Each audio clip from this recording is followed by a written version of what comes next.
симои мустақили якум ток-шоу рӯбарӯ роҳҳои ҳалли низоъ дар оилаҳои ҷавон.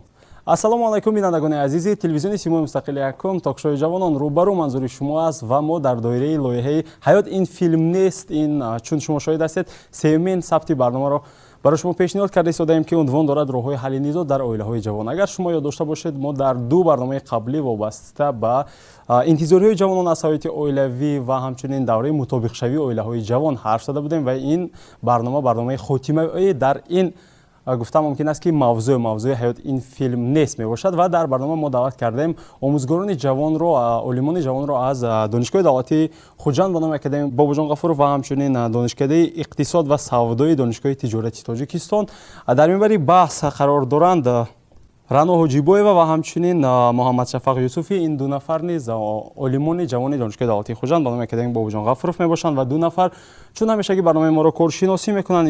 Инҳо ҳастанд Машурахон Азимова, номзади илмҳои педагогӣ, доценти факултети психология ва таҳсилоти то мактаби муаллима. Шуморо хушомадед мегӯям.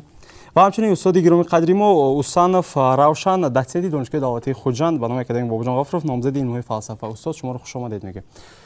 خب پیش از آغاز بحث پیش از آغاز صحبت یک پرسش افکار با سوالی در حل نزاع اویله‌های جوان کی بیشتر باید که کمک کنند مساعدت کنند. گویان ما از کوچه پرسان شدیم و نفرانی کسب و کاری گوناگون اندیشه‌شان را گفتند که نتیجهش را بهت شاهد میشیم. بعداً بحث را آغاز میکنیم.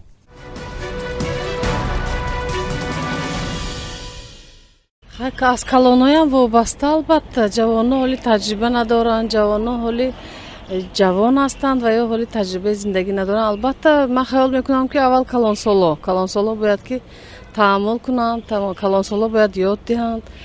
برای جنجال نشدن اویله‌های جوان باید مادران، پدران بیشتر کمک کنند به فکر من. اولا بار همون خودش، شوهرش، جفت حلالش باید دیگر مناسبش نقش دانشتر کرد. پدر مادری کلین، پدر مادری داماد اینا کردنشون در کار با یکدیگر.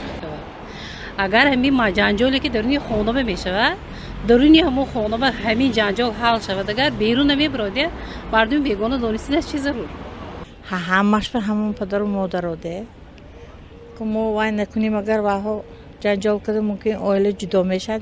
خیلی مراسم انداختنش در پدر و مادر چی بود نجده که مراسم انداختنش در کردی بچه‌های فرزندای یکمش پدر و مادر چی گفتن در کار مسیحیت دادن در کار یکی بشه که برای پیدا نشدن جنجال در عائله این تربیت هر دو جوان از ایام جوانی وابسته است.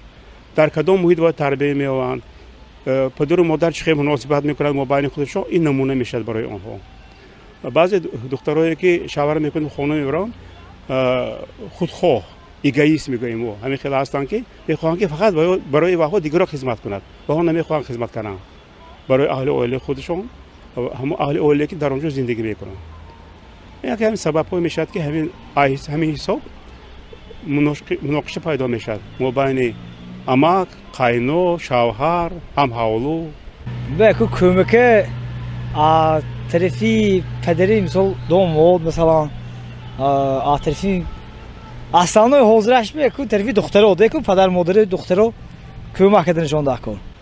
کمک باید هر از دو طرف شدنش دکار. این یک دومش مسئله جنگ و جنجال عائله از دور عائله بیرون شدنش دکار نه.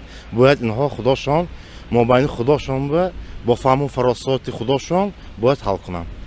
مصلحت دادن در کار، حدیثای خواندن در کار باید از روی اسلام تعلیم دادن در کار باید حکم حرکت کردنشون در کار ده یا شایم حاضر مولی من همین مکتب باغبانش کار میکنم و یخیلا میخواند سانه هم خواندنش دوامش میپتو من میگم خواند با هم ویش نقد میشد کلش نقد کار میکند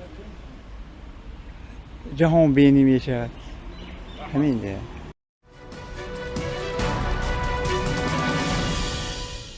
خب تشکر زیاد میگم برای توجه. این در مجموع 83مین برنامه روبرو هست که ما وابسته به دستاورد و پرابلم جوانان حرف میزنیم. اما در مورد مسئله های اویلوی چگونه که در بالا ذکر کردم ما دو برنامه دیگری ثبت کرده بودیم که انتظاری های اویله های جوانان از همدیگر و همچنین دوره مطابق شوی بود و بیشتری اشتراکچیان ما بیشتری کارشناسان ما در مورد یکدیگر نفهمی در اویله حرف زدن. و من میخواستم سوال اولین رو به قهرمان‌های برنامه‌چینی واگذار کنم که اصلا زیر مفهوم یکدیگر نفهمی ما چی رو میفهمیم و چرا این چیز رخ میده در اویله؟ به فکر شما. خب تشکر زیاد. البته این مسئله که امروز روی کار آمده است، روی برنامه آمده است، خیلی از جهت روحی روانی، از جهت یاری متدی برای اویله‌های جوان خیلی مفید می باشد. و امروز از جانب یکدیگر نافهمی که ما صحبت کرده باشیم، باید آن نفرایی که امروز همسر دارند، آن نفرایی که امروز یک اویله هستند، به فکر ما و شما باید اول تربیه خوب، خلق و اطوار خوب، یعنی معلومات خوب داشته باشند که در این اسنا میتواند هر دو اویله جوان یکدیگر فهم باشد، هر دو اویله جوان موقعشون را در آینده، موقعشون را در اویله خود پیدا نمایند. برای همین به فکر من از همه مهم باید اویله های جوان یکم معلومات و دوم از محیطی که آنها در اویله کلان شدن خیلی و خیلی اهمیتی وابستگی کلان دارد. تشکر زیاد. معلم شما چی میگید؟ زیاده از این موضوع امروزه بیشک موضوع اکتوالی ثابت می شود، زیرا در زمان معاصر زیاد اویله های روبرو می شویم که بعد که اویله دار شدن جوانان به عوض کلمه ما تنها من اویله من، مادری من، پدری من استفاده میبرند. گمان میکنم این اولین سبب همین نافهمی یکدیگر، دومینش همین است که درست قید کردند که از اویله وابسته، از والدینی که و جوانان تربیت دادند. غیر از این من فکر میکنم که تا اویله دار شده آمدن جوانان انتظاری های زیاد در خود، تصورات های زیاد این کس میشنون، اوای کس میشنون و همین فیلم های گوناگون میبینن و سریال های ترکی امروز هم به مد آمده است. همین انتظاری ها که اویله و وارد میشون، لیکن بعد اویله داری اون طلبات ها جوابگو نمیشون و بعد سر میشود نزاعها. فهمم. تشکر زیاد. خب مرحبا استادان عزیز، شما چه فکر دارید؟ ما گفتیم که اصلا یکدیگر نافهمی چی است و چرا در اویله رخ میده؟ چرا اصلا که اندیشه ها به همدیگر برخورد نمیکنه در اویله های جوان؟ به فکر من پیش این یکم پرابلم همین نافهمی اویله در اون است که باید پیش از برپا کردن اویله باید هم عروس هم داماد، نو عروسی داماد همدیگر رو پیشتر باید شناخته باشند پیش از اویله دار شوی.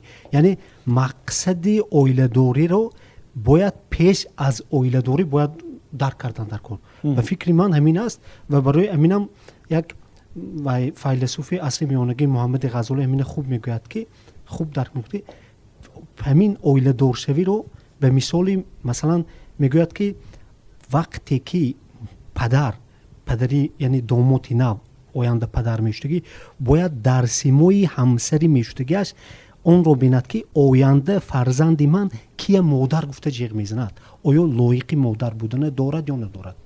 این برعکس همین خود نوجوان عروس هم باید همین سیمای از همون داماد شونده بیند که آینده فرزندی من کیه پدر گفته جیغ میزند، آیا لایق پدر بودن دارد می. همین پرابلم اگر حل پیش از توی حل شود، بعد از توی به فکر من آسانتر زندگی سال آسان و به مشکلات و به ایگو مانیگری گذشتنش ممکن. تشکر. استاد قبل از گفتید که خانواده‌های باید که با هم دیگر بخورند، باید انتظاری هاشون رو گویند که من از تو چه انتظار، تو از من چه انتظار، من چرا با تو دوست می‌کنم. البته نقشه هاشون رو بیان چه خیلی آینده بعد از 20 سال، بعد از 30 سال، بعد از 50 سال چه خیلی می‌بینند اویله خودشون، سمت اویلهشون مثلا سمت اقتصادیاتش، سمت تعلیمات، سمت سیاست، همش باید معین کردن در کار پیش از اویله دار شوی. بعد از اویله دار شدن سونی وایشتنش مشکل میشه.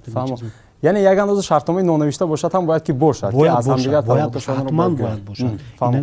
تشکر استاد. سپاس. خب مرحبا این جانب کی چی الهه دارد یا یگان چیزی گفتنی دیگری باشد ما البته که میشنیم. مرحبا معلم الهه دیگر دارد. السلام علیکم.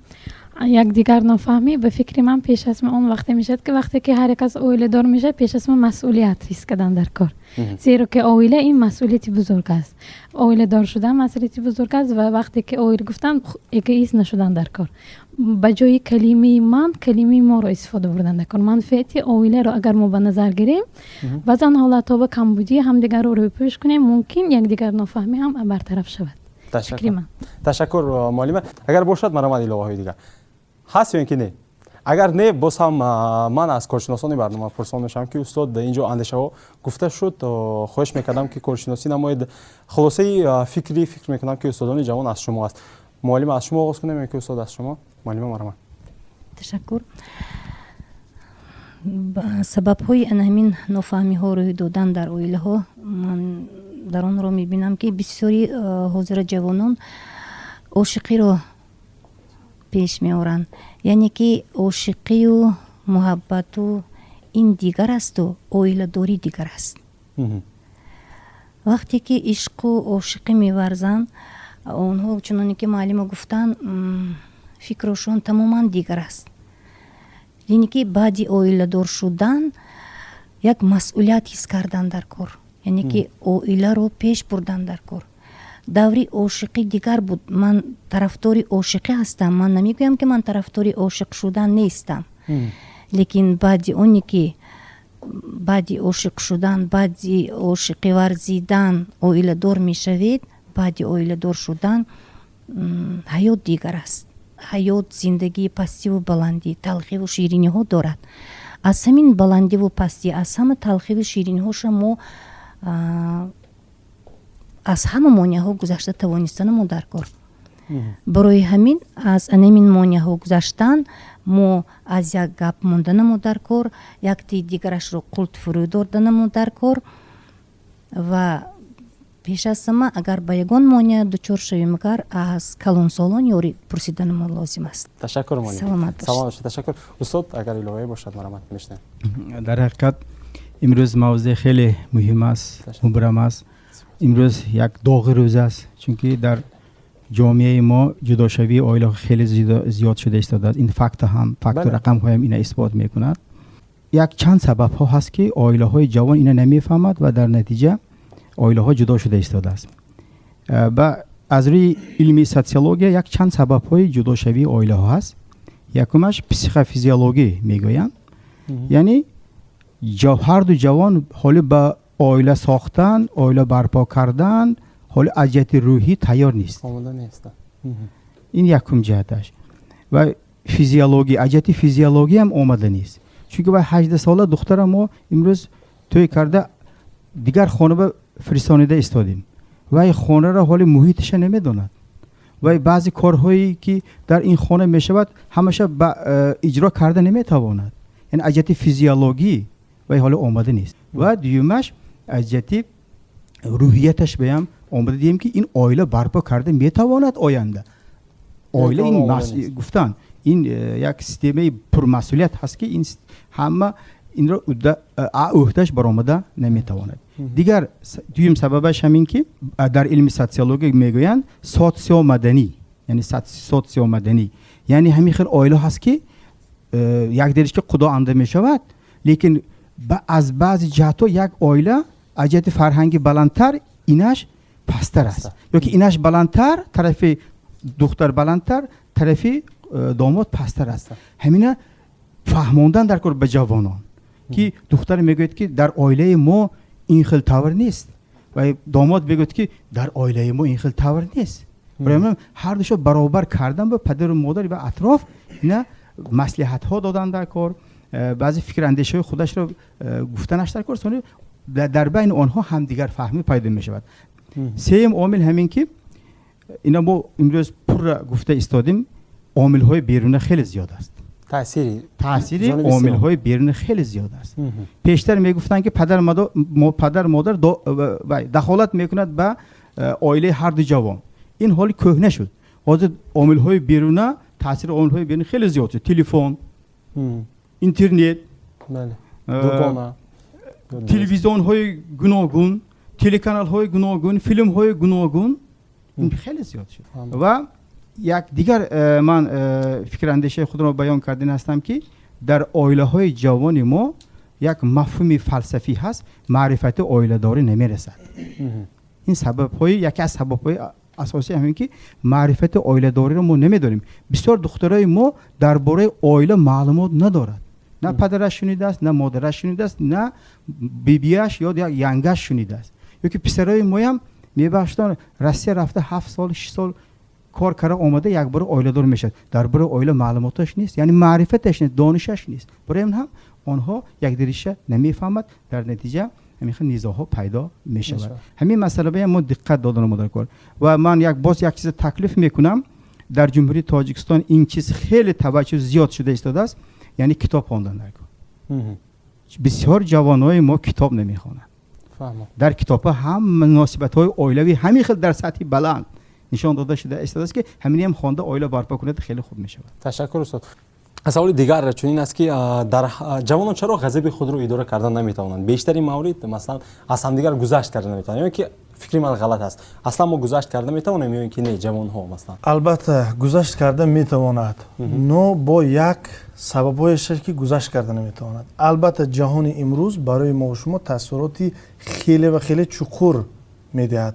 مثلا در کدام حالت گذشت کرده میتواند در کدام حالت گذشت کرده میتواند اگر موافق فرهنگ اسلامی یا معرفت اسلامی گیرید در قانون اسلام آمده است که مرد زن را به حقوقی دستگیر نمودن با عیب دو عیب شرعی میگوید این را یعنی یک عیب شرعی که همسر خود را خیانت به اویله خیانت به مرد خود دستگیر میکند و دوم عیب شرعیش به اجازت مرد اگر چیزو چاره چونکه تمام خانه خود زن تمام فرزند از آن مرد حساب می شود به حقوق به اجازت مرد چیزو چاره یا برآورده میتهد یا میفروشد این دو عیب شرعی حساب می شود بغیر از همین دو عیب شرعی اگر سبکتر باشد البته برای پایداری البته برای یک نافهمی سر زده باشد ممکن اگر که از دو جانب به شرطی که گذشت شود به شرطی که بخشش شود که مثلا همون کار یا همون خطاگی دوباره تکرار نشه. فهم تشکر. البته در منتالیته ما خیانت نابخشیدنی است. من چیزهای جزئی رو گفته ایستادم که مثلا میشود نافهمی های جزئی مثلا که میگم که امروز فلان خوراک پس فلان خوراک پس عموما خیلی زیاد هست پرابلم. من این رو در نظر دارم که اصلا ما جوان ها گذشت کرده ایستاده ایم که نه. گمان میکنم که گذشت کردن هم معیار دارد و هم مرد ها هم زن ها گذشت کرده میتوانند به شرطی که اگر اصلاح شده باشد اصلاح همون موردی که اصلاح نمایند مثلا ما همون قاعده‌اش رو گفته ایستادیم که چگونه باید باشد بعد از مشاهده ما میگیم که گذشت کرده ایستاده ایم که نه یا کدامش بیشتر گذشت میکنند بیشتر گذشت کردن گذشت مردهایی رو میدادم که گذشت میکنند به شرطی که در همون حالت من خیب گذشت نکردنشم ممکن می شود گذشت نکردن ها به خاطر مثلا اگر از طرف مرد گیریم مادرشمی یا من پدری هم خسورمی مثلا همون نفر و اگر رسد یا اینکه در اطراف همون نفر یگان فکری نادرست گوید البته نمی بخشد برای چی بخشد یا برای چی گذرد ما هم زن ها هم همینه گذشت کنه نمیتونیم هم چنانی که این کس گفتن قاعده وای دارد میار چارچوبه هم فهم تشکر معلم بینندگان عزیز ما رو ترک نسازید ما پس از بخش رکلام برمیگردیم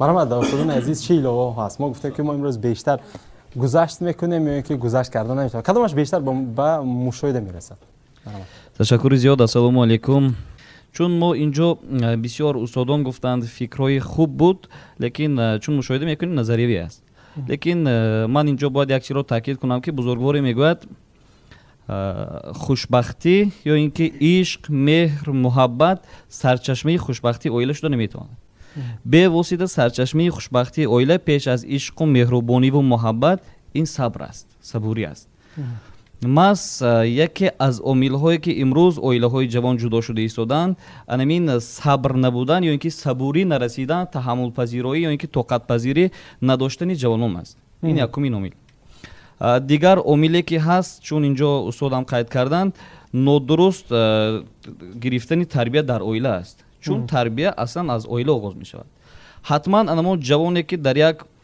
اویله ناسالم تربیت میگیرد به شک و شبهه آینده اون جوان چون در به خاطر کودک انمان بحث و مناظره هایی که بین زن و شوهر می شود او حتما نقش می بندد و حتما به یگان شک و شبهه آینده اون جوان وقتی که اویله بنیاد می کند به واسطه اویله شنمانگود اویله ناسالم می شود барои ҳамин бевосита тарбия аз хурдӣ мешавад. вақте ки як бузурги фарзандашро назди сино дар ҳамон давра мебарад, мегӯяд синои бузург, кӯдаки ман хурдсол аст, ман барои тарбия овардам кӯдакамро. сино мебинад кӯдак хурдсол, лекин мегӯяд ту дер кардӣ, зеро ки тарбия аз батни модар оғоз мешавад. барои ҳамин ин буд омили дуюм ва омили сеюм, чун мегӯянд дар интихоби ҳамсар чашмонатро калон кушо, вагарна тамоми умр бо чашми пӯшида зиндагӣ мекунӣ. ё ин ки як сухани дигар ҳаст ки бояд мард пеш аз, чун инҷо ишора карданд, пеш аз ба ҳамсарӣ гирифтан мо бояд бинем, ин дуруст аст. пеш аз оне ки занро масалан тӯй мекунаду мегирад, ба тамоми хислатҳои камбудиҳояш албатта эрод гирад.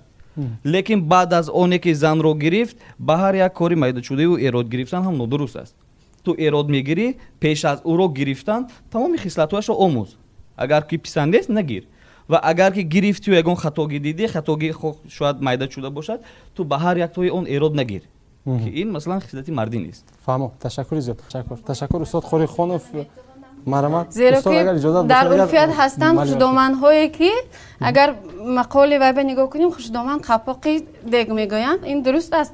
ман ҳамин хел оилавиам, ҳатто зиндаги калосиам, хушдоман то рафтани мана маълима медонанд, аккорд соати 8 меброим, баъзан 7 меброим, то рафтани ними дега карда меистанд ки ҳамин ба гап нарасад, ё вай ҳама баробар не. ҳама баробар не, шахсияти ҳар кас меам нарасем. зеро ки хушдоманам муносибати ҳамин келиноваам нигоҳ мекунанд. келин чӣ гуна салом бошад алейкум. барои чӣ не? фаҳмо. шумо ба баъди барнома яртило сар. Ташаккур устод Хорихонов.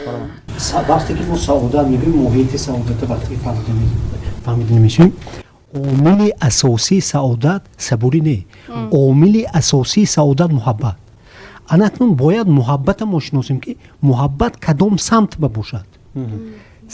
муҳаббат бисёр самт мешавад. масалан самти масалан мешавад ҳусну ҷамол мешавад муҳаббат, мешавад молу масалан вайба мешавад мулк ба, муҳаббат мешавад ному насаб мешавад, муҳаббат ахлоқ ба мешавад. вақте ки муҳаббат ахлоқ ба равона карда мешавад, анаминҷа мо саодата дида метавонем.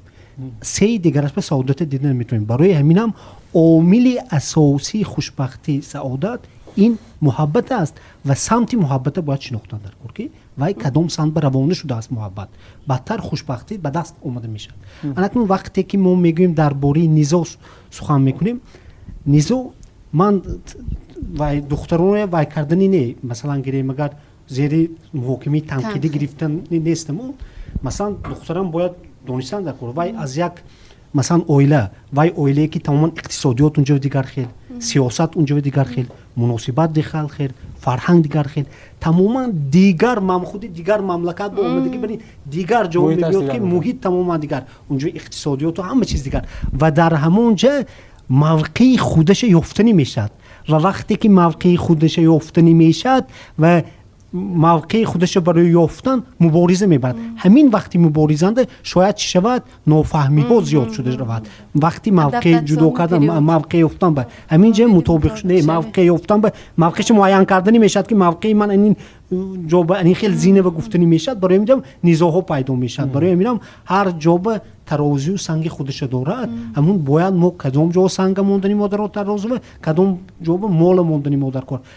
беҳтар мешуд ки ҳамун духтар мавқеи худаша сухан кати ё ки дигар кати не, амалҳои хуб кати мавқеаши муайян мекард, инаш беҳтар мешуд. инҷо низоъ дида намешуд ва ҳатман бадтар чи хушдоман чи ҳамин яъне модар яъне чи ҳаминои назар бигирифта истода чӣ кор мекард, меҳрубонии худашам иброз мекард, нишон медод, иброз мекард. Ташаккур устод. Устод се арзиша гуфтед шумо инҷо ва гуфтед ки беҳтар мешуд ки ба фалон арзиш нисбат меҳр дод. ҳамин арзишро мо ҷавонон шинохта метавонем имрӯз ё ки не? шинохта метавонем. барои чӣ шинохта наметавонем? шинохти ҳамин арзиши ахлоқ ба бояд ман пештар шумо ба нав гуфта будем ки ҳамин пеш аз оиладорӣ бояд ҳамун арзиша муайян кардем мо дар кор, ахлоқа. барои ҳаминам шинохта бояд оиладор шудан дар кор. кӯркӯрона оила доштан дар коне ки бадтар тамоман чашмата мепӯшӣ гуфтан ки маълим тамоми ӯ мепӯшӣ. барои ҳаминам бояд ҳамин арзиш ахлоқа мо бояд шинохтани мо дар кор ки ким ба ҳаст. барои ҳаминам ҳамун шинохта гирем чи беҳтар мешуд. барои ҳаминам мегӯям ки узру ба моли нақс аз маҳаллаш берун намебурояд. яъне ҳамун мола мешиносад дигар дар атроф. барои ҳамин вайчи худи зарбулмасал хеле омода шуда. ташаккур зиёд. хуб устодо марҳамат, агар иловаи дигаре бошад мо мешунавем. муаллима иловаи дигар дорам. марҳамат. ба фикри ман боз як ҷиҳати дарки муҳаббат ё ин ки ба ҳамдигар ҳамин чизро ин ки дода тавонистан ҳамин аст ки ин ки ба ҳамдигар аҳамият додан беш аз ҳама. ин ки масалан вақте ки мард ба зан аҳамият медиҳад вай гулгушукфон мешавад ва ҳамешагӣ мекӯшад ки чӣ қадаре ки аз тарафи вай ҳаст ҳамин ки ҳама чизро ба вай бахшад, ин ки ба шавҳараш ба хусру хушдоманаш ба ҳамун оилае ки ҳаст. ва албатта вақте ки ҳамин чиз мешавад сабр ҳам мешавад, муҳаббат ҳам мешавад, меҳр ҳам мешавад ва онҳо метавонанд ки аллакай барои тарбияи дуруст, зеро ки вақте ки фарзанде ки масалан ба дунё меояд ва мебинад ки дар байни масалан ин ки падараш нисбати модараш намехел аҳамият дода истодаасту ин ки байни онҳо якдигарфаҳмӣ аст, албатта дар он ҷо як фарзанди солеҳ ин ки фарзанди солим албатта ба воя мерасад. фикри ман. сипос маълима, ташаккур. хуб марҳамат. албатта ягон шахсе нест ки моҳӣ беайб бошад. албатта аз тарафи ҷавон духтар нест, ҷавон писар нест, камбудиҳое дида мешавад. хуб мешуд ки он камбудиҳое ки аз якдигар мебинем мо бояд бахшим. хушбахш шудан мехоҳем, зиндагиро ба пеш бурдан мехоҳем, бояд он чие ки мо камбудӣ дорем бо камбудии ҳамдигарро қабул намоем. хеле ҳам хуб мешавад. ташаккур. мо боядро гуфтем. анактон савол. мо ҳамон бахшидан дар мо ҳаст имрӯз зиёд эҳсос мешавад ё ки нобахшидан зиёд эҳсос мешавад? ман хеле ҳам дар имрӯзҳо дида истодам ки ҷавонҳо барои пеш бурдани зиндагӣ, барои ҳурмат кардани якдигар, барои дӯст доштани ҳамдигар, барои муҳаббати ҳамдигар бахшида истоданд. ин хуб аст. ташаккури зиёд. хуб устодони муҳтарам, коршиносони азиз, марҳамат, сухан аз шумо аст, устод аз шумо ё муаллима аз шумо. умуман ҳамин фикрҳое ки шуд, чӣ гуна чӣ чиз барои худатон гирифтед ва чӣ гуна хулосабардорӣ мекунед? агар иҷоза бошад устод. марҳамат. дар ҳақиқат аз баромадҳои устодон ман як чизи муҳимро гирифтам, яъне барои хушбахт шудан мубориза бурдан дар кор. ҳамин чизро ман ҳис кардам ки хушбахтӣ дар дасти шумо ҳаст. ҳеҷ вақт оиларо ҷудо мешавам гуфта оиладор намешавад. ҳама хушбахт шудану саодатманд шуданро хоста оила барпо мекунад. акун барои ин чиз ҳаракат кардан дар кор, меҳнат кардан дар кор, кӯшиш кардан дар кор, ҳамдигар фаҳмӣ кардан дар кор. ҳамин чиза ман фаҳмида истодам ки яъне барои саодатманд шудан мубориза бурдан дар кор будааст. дигараш ҳамин ки дар ҳақиқат имрӯз оилаҳое ки ҷудо шуда истодааст, ин фоизҳои хеле паст аст. аксарият оилаҳои масалан 10,000 оила барпо шуда бошад, мумкин як 1000 таш ҷудо шуд, боқӣ мондаш ҳамаш оилаи устувор, оилаи хушбахт ҳастанд. яъне имрӯз ҷавонони мо аллакай хушбахтиро ҳис карда истодааст. худаш тӯй шудану як тӯйхона ва маъракаи гузарондан хушбахтӣ аст. ҳамин ҳис карда истодааст ва якдигараша дастгирӣ карда истодааст. ман бисёр оилаҳои ҷавон ки мо дар донишгоҳ кор мекунем, дарс мегузарем, ҳамин духтаро келин шуда мебиёд, писара домод шуда мебиёд, ҳамашон хурсанд, чеҳрашон кушод ҳастанд. яъне аллакай дар ҷомеаи мо хушбахтиро ҷавонони мо ҳис карда истод, якдигар фаҳмӣ карда истодааст. беайб парвардигор ҳама айб дорад, ҳама камбудӣ дорад, лекин ҳамун камбудиро асосан худи ҳар ду ҷавон бояд ҳал кунад, назорат бигирад. чунки сарвари оила мард аст.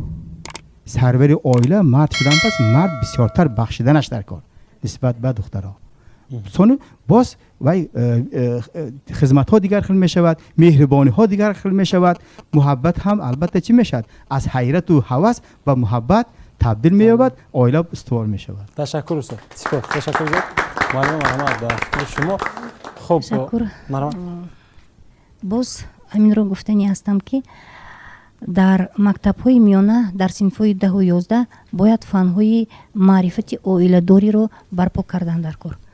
баъди он боз дар донишгоҳ низ ҳамин фан, яъне ки давоми ҳамин фанро боз ташкил кардан дар кор ки дар синфи 10-у 11 хонандагон тайёр мешаванд, тайёр яъне ки мефаҳманд, аллакай дар донишгоҳ мебиён, аллакай аз сини 18 гузаштагӣ онҳо оиладор мешаванд ва маърифати оиладорӣ, яъне ки оянда бояд чӣ хел оиларо бурд, инро тарбия кардан дар кор. ташаккур муаллима, сипос. хуб, ташаккур зиёд. бармегардем сари низоъ ва бармегардем сари гузашт кардан. ки бештар гузашт мекунад, занҳо ё ки мардҳо, ё ки ҳар ду?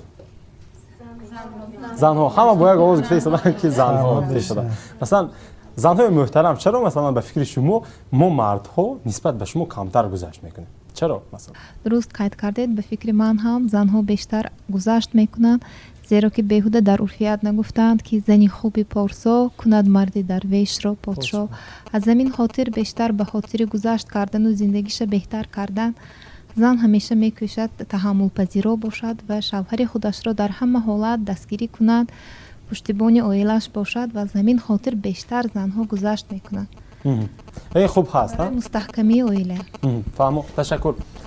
ҳаст иловаи дигар, чаро масалан мо мардҳо камтар гузашт мекунем? устод чӣ гуфтание доред? ман гуфтание ки масалан занҳо худи ҷинси зан эҳсосӣ мешавад. барои ҳамин ҳам мардҳо чӣ ки нагӯянд занҳо бовар мекунанд. худо бо шукр ки ҳамин чиз ба бовар мекунанд, зуд бовар ҳастанд ва бовар кардисто мебахшанд. зан барои ҳамин эҳсосӣ аст. барои ҳамин ҳам эҳсосаш ки ҳама чиза қабул мекунад, барои ҳамин ҳам бисёр мебахшад. мард ки бисёртар ақли худаш ба такя мекунаду ақли худаш ки хулоса мебарад, барои ҳамин ҳам бахшидан мушкилтар, камтар дида мешавад. аммо не, мардҳоям мебахшанд, мардҳоям зиёд мебахшанд. нисбати занҳо дидагим ба мардҳо камтар мебахшанд. зан ки эҳсоси аст бисёртар бахшиш. акун ин хос бахшишдан ин хоси занӣ, хони занона. барои ин занҳо бахшанд, ҳамин кити занҳо хушрӯянд, ҳамин кити меҳрубонишон аст ки бисёртар бахшанда, ҳамун меҳрубон, бахшанда, раҳм, ин калимаи ҷинси занона ва бисёртар тааллуқ дорад. барои ин ҳуснаша зебо мекунад. ҳуснаша зебо мекунад, албатта. ташаккур устод. хуб, устод иловаи дигар? устод агар иҷоза бошад муаллима нушунем баъдан. имрӯз занҳо бисёртар мебахшанд, мардҳо камтар. барои чӣ? мардҳо имрӯз ғурури мардии худро пеша менамоянд. барои чӣ ман бахшам? ман мард ҳастам, ман сарвари хона ҳастам, бояд ман набахшам, ё ин ки зани ман, ҳамсари ман хатогиро накунад мегӯянд. барои ҳамин мардҳои азиз, гоҳо беҷо ҳаст ё ин ки не? гоҳо ғурурҳои аз ҳад зиёд ҳаст, дида мешавад? ғурурҳои аз ҳад зиёд ҳам дида мешавад, лекин бисёртараш боз зан гузашт мекунад аз гуноҳи занҳо боз бисёртар гузашт мекунад. албатта. фаҳмо. устод марамат. барои чи модарони мо бисёр мебахшанд? чунки модар бузург ҳаст. чунки худованд бузург аст ва худованд бахшанда аст. худованд офаранда аст. ҳамин хислати худованд ба модаро дода шудааст ки модаро офаранда ҳаст, фарзанд ба дунё меорад. барои ҳам ҳамин хислаташон ҳаст ки онҳо аз яъне ин хислаташон аз ҷиҳати фалсафӣ динӣ гӯем агар ин илоҳӣ аст. барои ҳам онҳо бисёр мебахшанд, бисёр дастгирӣ мекунад ва оила ҳама вақт хушбахт мешавад. ташаккур устод. хуб, албатта бахшидан бевосита гуфтанд ки аз тарафи зан бештар дида мешавад, лекин набояд ки аз ин чиз вақте ки бисёр гузашт мекунед набояд суистифода кард. зеро ки дар мавди аз ин чиз суистифода кардан сони меҳру муҳаббат ҳам намемонад. барои ҳамин кӯшиш кардан дар кор ки ба намин ҷиҳат ба ин ки қарсак аз ду тараф шавад. вақте ки гузашт мекунад ин ки ислоҳ шавад вай. ин ба гӯши мардҳо бояд рафта расад. албатта. барои ҳамин оилаи масалан солимо нигоҳ доштан бояд ки албатта таҳаммулпазирӣ бошад, масалан гузашт кардан бошад, лекин дар мавди меъёр. фаҳмо. шояд маълим мардҳо ҳам ҳамин гуна ҳастанду нишон намедиҳанд. шояд лекин дар инҷо чӣ қадр қайд кардан ғурури мардӣ шояд ки боло равад, боло истад. барои ҳамин ки бисёре дар ин ҷода мо дида наметавонем, ин ки камтар мебинем ин чизро. лекин дар бештари аз мавридҳо ман фикр мекунам ки боз ҳам занҳо, масалан модар ки ҳастанд, чӣ қадр ки устод қайд карданд, ҳам аз ҷиҳати масалан он ки модар буданд, шояд ки он ки зан буданд, худашон ҳамин гузашт мекунанд. бале, дуруст гуфтед. занҳое ҳастанд ки мардсифатанд. занҳое ҳастанд ки ғурурашон аз ғурури мардҳо дида баландтар аст. лекин онҳо чуноне ки устод гуфтанд, пеш аз ҳама модар ҳастанд. онҳо фарзандони худро фикр мекунанд. аз сабаби он ки онҳо фарзанд доранду ояндаи фарзандашонро фикр мекунанд, шояд ки аз ҳамин сабаб бошад ки бисёртар мебахшанд. фаҳмо. яъне воситае ҳаст ки онҳоро медорад барои чӣ кардан. устод чӣ гуфтанд? ташаккур. албатта ҳамаи фикр қобили қабул аст, лекин барои фарзанд бахшам, барои оилам бахшам, барои ҷудо шудан бахшам гуфта агар ки бахшаму зиндагӣ кунед, дар зиндагӣ ягон аллакай мантиқ намемонад, ширинӣ намемонад. агар ки барои меҳрубонӣ бошад, чунки мо занро ҳеҷ вақт бад гуфта наметавонем. барои чӣ? барои ки тамоми аудитория ки моро мешунавад ин чиза барои худаш дарк кунад, барои тамоме ки мо шумо ҳастем, барои ки мо мардҳо ҳам бошем. агар як рӯз дар хонамо зан набошад, масалан хӯрокамо, афзоламо ё дигар рӯбучини хонамо, аллакай барои мо ин як боре ки аз саҳар то шом дар корхона кор мекунед, чин амин мушкил нест, бовар кунед. лекин як рӯз модарамо набошад, агар дар сари дастархон аллакай хонаро мебинед ки чи аст, ё хона холӣ аст. ҳамин зан ҳамин хел аст. зан барои ҳамин бояд дар ҳама асоситарин маҳаки асоситарин, агар зан меҳрубон бошад, агар зан латиф бошад, зан ки худ ҷинси латиф аст, лекин бо он меҳрубонӣ, бо он шафқаташ, бо он синае ки раҳме ки барои модаро, барои занҳо худованд насиб гардондааст, ҳамин зан метавонад зиндагии худро ҳам ширин кунад, ҳам талх кунад, ҳам обод кунад, ҳам барбод кунад. ки дар ин панди бузургон аст мегӯяд ки хок бар сар мекунад, зан мекунад, тоҷ бар сар мекунад, зан мекунад. ташаккур устод. бармегардем сари низоъ. муаллима ташаккур. биёед баргардем сари низоъ ва суоли ман барои шумо ин гуна аст. одатан ин мушоҳидаи ман ва метавонад ки ин ғалат бошад андешаи ман. одатан мо ҳамсарамонро ҷавонҳо манзури ман вақте ки оиладор мешаванд ҷавонҳои нав ҳамон гунаи дидан мехоҳанд ки худашон мехоҳанд. дар оғоз муаллима ишора карда масалан сериалҳои зиёдро мебинанд ва дар худашон як идеализатсия мехоҳанд ва дар кино одатан чанд хислати хубро аз чанд нафар гирифта барои як нафар қаҳрамон медиҳад ва ӯро ҳамчун идеал нишон медиҳад. ва мо мехоҳем ки ҳамсари бандаи мо ана ҳамон идеал бошад. ҳолон ки мо худамон идеал нестем ва дар дунё идеал аслан ки нест, ва чаро масалан мо аз ҳамон будаш идеал сохта наметавонем, мо талаб мекунем ки мисли хостаи мо бошад масалан ҳамсари мо. қабул. дар психология аслан ҳамин гуна меписанданд ё ҳамин гуна тадқиқотҳо ҳам гузаронда шудааст ки ҳар духтар новобаста аз он ки вай ба кадом синну сол расидааст, аввал марди дӯст доштааст ин падараш ва дар нисбати писарбача бошад ин модараш. ҳатман дар мавриди ба никоҳ омадан модараш бар ин мековад, чун ӯ хислат дошта бошад, чун ӯ сару либосу дигар одобу ахлоқ дошта бошад, мард ва духтарак бошад чун падараш. ҳама хел шахса мековад ва баъди оиладор шудан ҳатман талаб мекунад манахе қонун, мана ин қадар қоида талабот. лекин гумон намекунад ки ҳамин қоида, ҳамин меъёру талабота ин риоя карда метавонад, ҷавобгӯ буда метавонад ба ҳамин чиз. ба инаш нигоҳ намекунад ва омада мерасад ту мана намефаҳмӣ, омада мерасад ту мана дарк намекунӣ. ба ҷои ин хуб мешуд, мана хай дар болоам маълумо ишорат кардан, чаро ман аз як нафар ки вай то ин дама 18 сол 20 сол ҳамиқа ахлоқа худ када омадааст бо душвориҳои зиёд, дигар нафара созам. ин фикри ман ба даркормӣ, ман аввал худама сохтанам дакор навая. ҳамин чиз на дар ҳама гумон мекунам дида мешавад. агар ки мушкилиам ҳамин набояд ки ман аз дигар кас талаботи худама қонеъ кунам, балки худам ислоҳ шавам, баъд ман вай дида метавонам чӣ хеле ки ҳаст қабул кардам метавонам. фаҳмо. ташаккури зиёд. хуб, ташаккури зиёд. хуб қайд кардин, аммо имрӯз ба фикри шахсии ман бигзоред ки қабул мекунад ки қабул намекунад. имрӯз аз овони ҷавонӣ барои ки оянда барои худ киро қабул мекунад ё оянда барои худ бояд киро ҳамроҳ дошта бошад, як чиз барои мо ва шумо халал эҷод мекунад. он ҳам бошад лаҳзаҳое ки ба иқтисодиёт вобастагии калон дорад.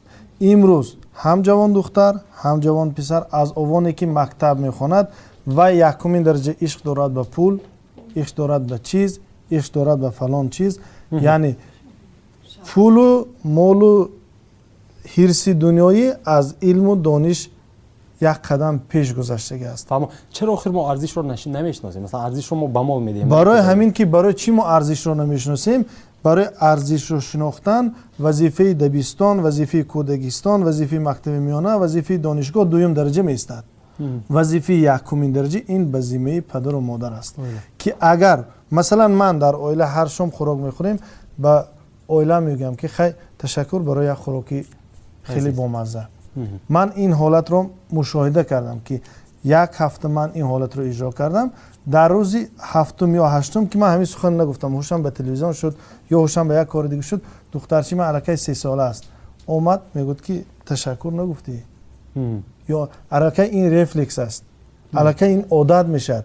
ана ҳамун ҷавоне ки имрӯз агар ки ду оилае ки ҷавон аст, ду оилае ки ақли солим дорад, ана ҳамун фарзанде ки дар оилаи мисол арзиши инсонера, арзиши волои худшиносии миллира, арзиши волое ки ҳаёт аз ҳама чиз қимат аста агар тарбия кунад, ин ҳамаи чи дуюм дараҷа ҳисоб мешуда. арзиши баланди оянда бояд киро барои худ дошта бошад, дар зиндаи аввал меистад. фаҳмо. ташаккур маълим.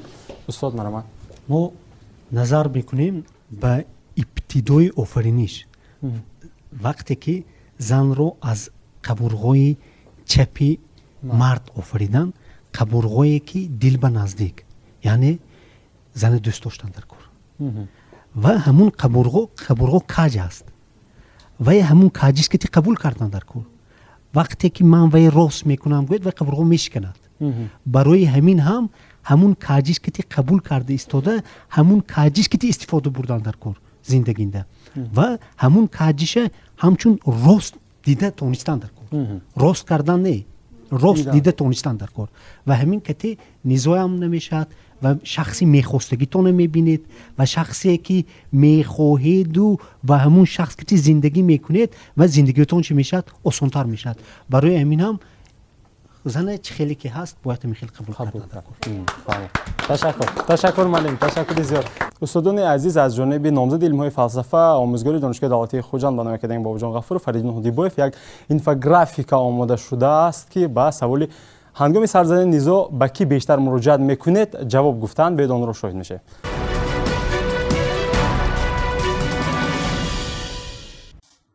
ҳангоми ба миён омадани мушкилоти оилавӣ ва ҳалли он бештар ба кӣ муроҷиат менамоед?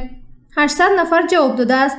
ба ҳамсарам 452 нафар, 56.5%, ба волидайн 310 нафар, 38.8%, ба дӯстон 76 нафар, 9.5%, ба равоншинос 47 нафар, 5.9%, ба олимони соҳа 29 нафар, 3.6%, ба ҳуқуқшинос 33 нафар, 4.1%, ба раиси маҳалла, ҷамоат, ноҳия 22 нафар, 2.8%. манбаъ: Фариддин Ҳудибоев, номзади илмҳои фалсафа.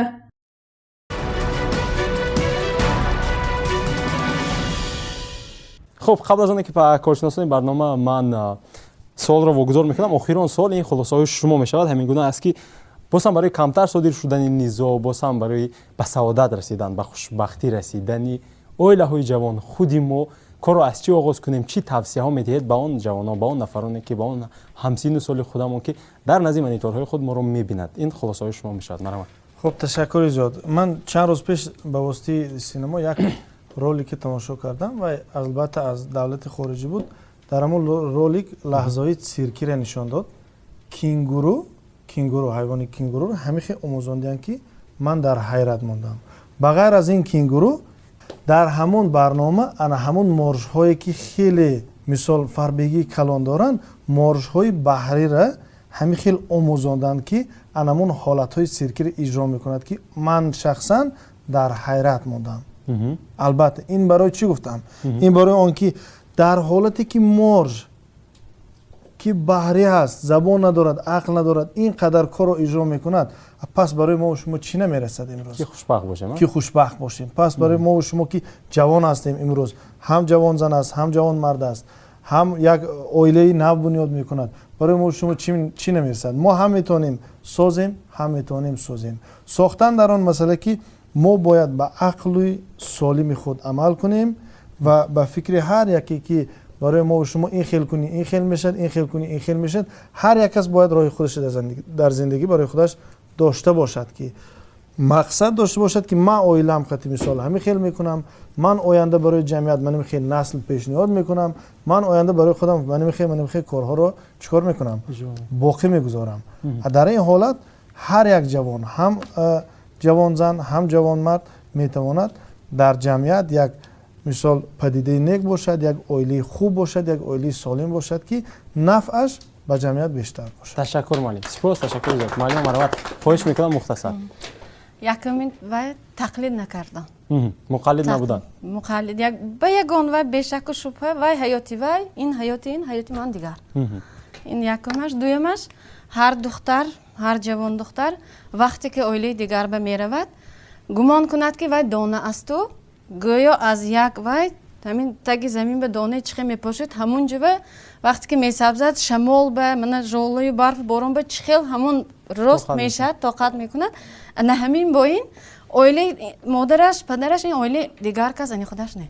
Худама месозам, шахсияти худама дар ҳаёт мегузорам, чихеле ки ин кас гуфтан, ояндама месозам. ҳамин мақсад, ҳамин ҳадаф кати калон шавад. ҳамин. Ташаккур. Сипос, ташаккур зиёд. Хуб, устодони азиз, Марҳамат, агар хулосаҳои шумо бошад, гуфтанӣ бошад, мешунем. чизе додам файлософи бузурги юнони қадим Демокрит мегӯяд ки барое ки саодатманд хушбахт шавем, пеш аз ма инсон бояд ба эҳсосот дода нашавад. ғазаб ба дода нашавад. масъалаи асосии он ки инсон аз рӯи ақлу ахлоқ агар рафтор кунад хушбахт мем. барои чӣ гуна мо ақлу ахлоқро ба даст меорем? вақте ки дониш пайдо мекунем. барои инами мо бояд бештар хонем, чӣ хеле ки муаллим гуфтан, дониш омӯзем ва дар ин асос хушбахтиро ба даст оварда метавонем. Ташаккур зиёд. ҳаст бози лоиҳаи дигар? муаллим, агар ягон хулосае бошад, Марҳамат, мешунем. агар ки мо хоҳем ки дар оила хушбахт бошем, пеш аз ҳама бояд мо ҳурмату эҳтирома аввал нисбати ҳам зан, ҳам оила ва ҳам фарзанд бояд якум вай монем. аксар нофаҳмии низое ки дар оила сар мезанад, ин хай фикри шахсии ман ҳаст, ин аз рӯи ҳурмату эҳтиром набудан аз рӯи ҳамун вай сар мешавад. агар ки дар оила ҳурмату эҳтиром набошад, ҳар рӯз дар он оила ҷанг ҳаст, нофаҳмӣ ҳаст, низо ҳаст. фаҳмо. Ташаккури зиёд. ҳаст илоҳи дигар?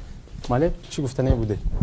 гуфтаи ман ҳамин аст ки назди як донишманд ба як зан мебиёяду мегӯяд ки ман мехоҳам ки шавҳари ман камтар ман ба суханон ба гӯш кардани мутеътар бошад ва пас мегӯяд ки ин амал бояд мӯи сари аз они паланга гирифта мебиёӣ. мегӯяд он мӯи сари паланг кати мо як дорое месозам ки шавҳарат мутеъ мешавад. вай мерад назди беши палангон ва назди паланг ба ҳар хел хӯрок шоколад мемонад, ҳасиб мемонад, гӯшт мемонад, дигар мебинад ки паланг чӣ интихоб мекард. паланг мебиёд гӯшт интихоб мекард ва баъдтар паланг ба гӯшт медодагӣ мешавад, гӯштдодагӣ мешавад. паланг мебинад ки як каси ба гӯшт оварда истодааст, мебинад ки ҳамин зан оварда истодааст, ҳамин зан ба унс мегирад. вақте унс мегирад, дӯстӣ пайдо мекунад, як рӯз зонуи зан ба паланг сараша монда хобаш мебарад, ҳамин зан мегираду қайшикати мӯи сари ва мебурад палангаю назди донишманд мебиёду ана мегӯяд аз они мӯи паланга овардам ва ҳамин дороятро соз гӯяд.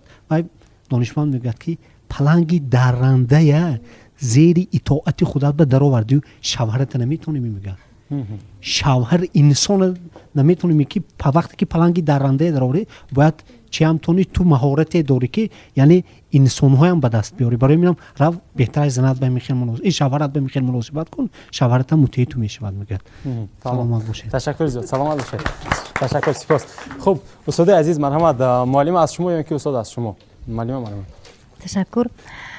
ба фикри ман барои анҳамин низо пайдо нашудан, низоҳоро бартараф кардан, ин роли падар модар, ҳам падар модари арӯз, ҳам падар модари домодгӯӣ магар бисёр муҳим аст. аз таҷрибаи худ гӯям, агар ман келин дорам, вақте ки келинам ба хона, яъне ки ба хонаи модарашон мераванд, баъди аз хонаи модар омадан боз дигар хелтар мешаванд, яъне ки боз меҳрубонӣ, боз як коркуниҳои дигар. ин аз он шаҳодат медиҳад ки яъне ки ҳар ҳафтае ки ё ҳар чанд маротибе ки ба хонаи модар мераванд, модар насиҳат мекунад.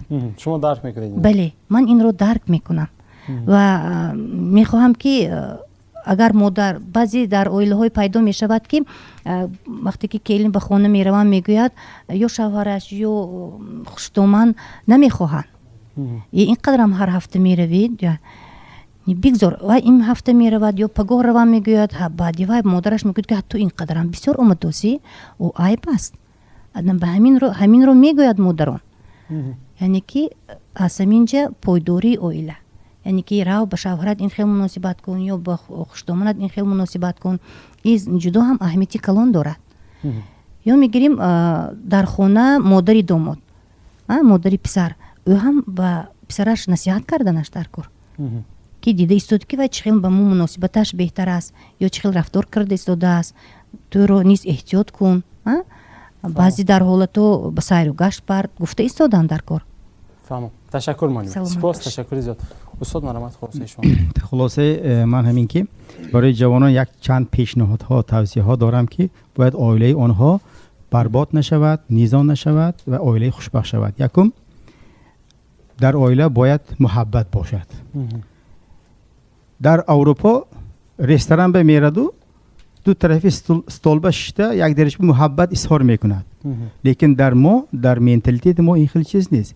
лекин муҳаббат ҳаст. ҳамто аз кор меравед, чойи гарм, як чизи бамаза тайёр шудагӣ бошад, ҳамина муҳаббат аст.